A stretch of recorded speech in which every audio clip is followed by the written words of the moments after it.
Chapter 13. On that day after Yeshua left the house, he was sitting by the sea, and large crowds gathered around him. So he got into a boat and sat down, and the whole crowd stood on the shore.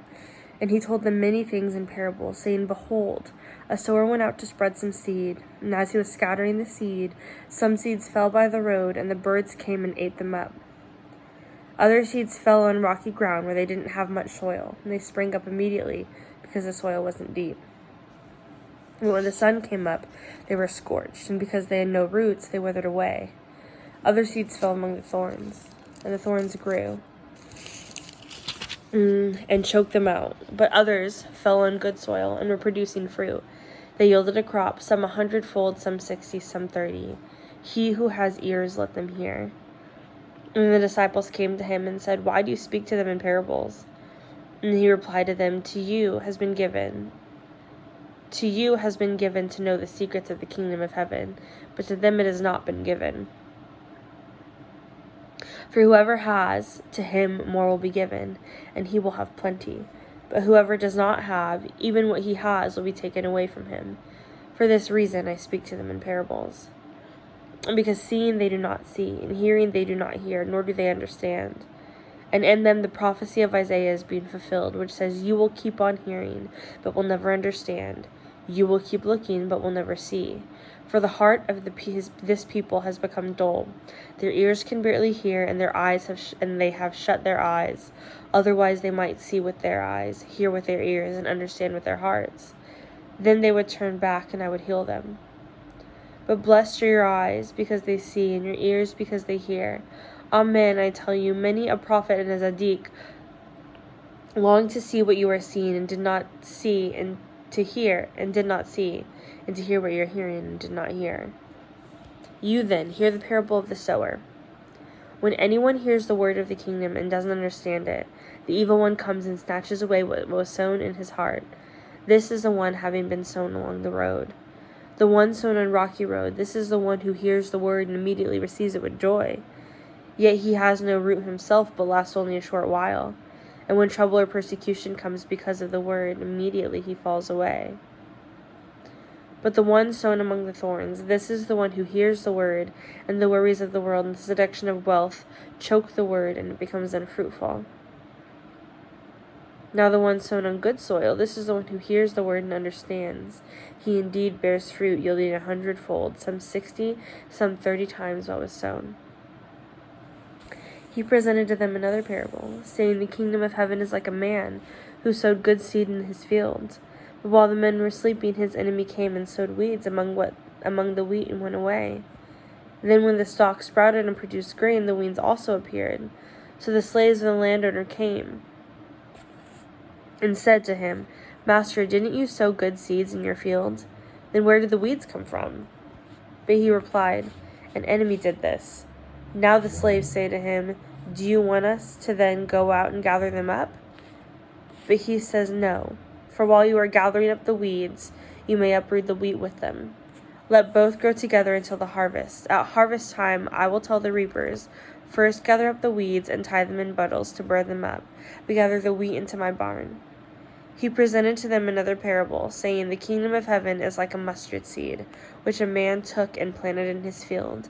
It is the smallest of all seeds, yet when it's full grown, it's greater than the other herbs. It becomes like a tree, so that the birds of the air come and nest in its branches. He told them another parable. The kingdom of heaven is like chametz, which a woman took and hid in 3 measures of flour until it was all leavened. All these things Yeshua spoke to the crowds in parables, and apart from a parable he wasn't speaking to them, in order to fulfill what was spoken through the prophet, saying, I will open my mouth in parables. I will utter things hidden since the foundation of the world. Then he sent the crowds away and went to the house. His disciples came to him, saying, Explain to us the parable of the weeds of the field. And he answered, The one sowing the good seed is the Son of Man, and the field is the world. And the good seed, these are the sons of the kingdom, and the weeds are the sons of the evil one. The enemy who sowed them is the devil, and the harvest is the end of the age, and the reapers are angels. Therefore, just as the weeds are gathered up and burned with fire, so shall it be at the end of the age. The Son of Man will send forth his angels, and they will gather out of the kingdom all stumbling blocks, and those who practice lawlessness.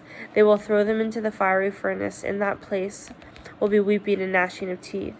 And the righteous will shine forth in the sun in the kingdom of their Father. He who has ears, let them hear. The kingdom of heaven is like a treasure hidden in the field, which a man found and hid, and because of his joy he goes out and sells it, all that he has, and buys that field. Again, the kingdom of heaven is like a merchant searching for fine pearls. Upon finding a pearl of great value, he went out and sold all that he had and bought it.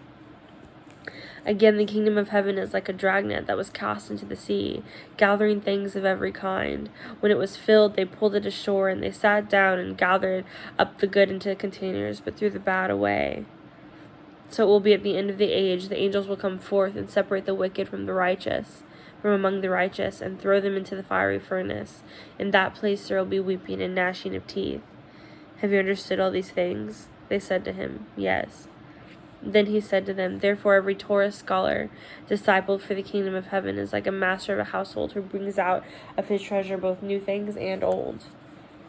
Now when Yeshua had finished these parables, he left that place. Coming into his hometown, he began to teach them in their synagogue, so that they were amazed. Where did this fellow get this wisdom and these mighty words? They said. Isn't this the carpenter's son? Isn't his mother called Miriam, and his brothers Jacob and Joseph and Simon and Judah? And his sisters, aren't they all with us? So where does he get all these things? And they took offense at him. But Yeshua said to them, A prophet is not without honor except in his hometown and in his own house. And he did not do many mighty works there because of their unbelief. At that time, chapter 14. At that time, Herod, the tetrarch, heard the report about Yeshua. He said to his servants, This is John, the immerser. He has risen from the dead. Because of this, these powers are at work in him. For Herod has arrested John, bound him, and put him in prison for the sake of Herodias, the wife of his brother Philip, because John had been telling him, It is not permitted for you to have her. Although Herod wanted to kill John, he feared the crowd because they considered John a prophet. But when Herod's birthday celebration came, the daughter of Herodias danced before them and pleased Herod, so much that he promised with an oath to give her whatever she might ask. Prompted by her mother, she said, Give me the head of John the Immerser here on a platter. The king became sorrowful, but because of his oaths and those reclining with him, he commanded it to be given. And he sent and had John beheaded in the prison. His head was brought on a platter and given to the girl, and she brought it to her mother. John's disciples came forth and took the body and buried it. They went and reported to Yeshua. Now when Yeshua heard this, he went away from there privately by boat to an isolated place. But when the crowds heard, they followed him on foot from the towns. As Yeshua came ashore, he saw a large crowd and felt compassion for them, and healed their sick. When it became evening, the disciples came to him, saying, This place is isolated, and the outer hour is already late. Send the crowds away so that they can go into the villages and buy food for themselves. But Yeshua said to them, They don't need to leave. You give them something to eat. We have nothing here except 5 loaves and 2 fish, they said to him. Bring them here to me, he said.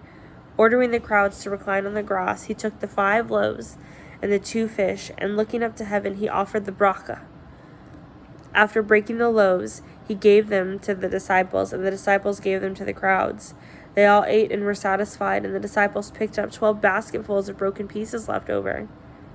Now those eating were about 5,000 men, besides women and children.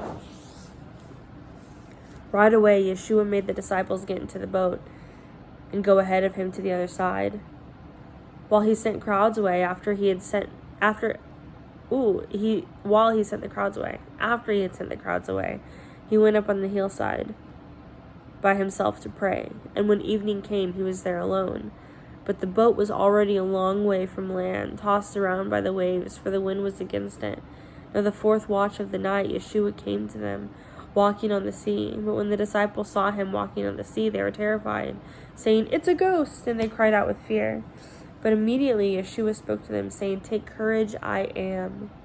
Don't be afraid. And answering, Peter said to him, Master, if it is you, command me to come to you on the water. And he said, Come. And Peter got out of the boat and walked on the water to go to Yeshua. But seeing the wind, he became terrified. And beginning to sink, he cried out, saying, Master, save me. And immediately Yeshua reached out his hand and grabbed him. And he said to him, Oh, you of little faith, why did you doubt? When they got into the boat, the wind ceased, and the boat worshipped him, saying, You really are Ben Elohim. And after they crossed over, they came to land at Gennesaret.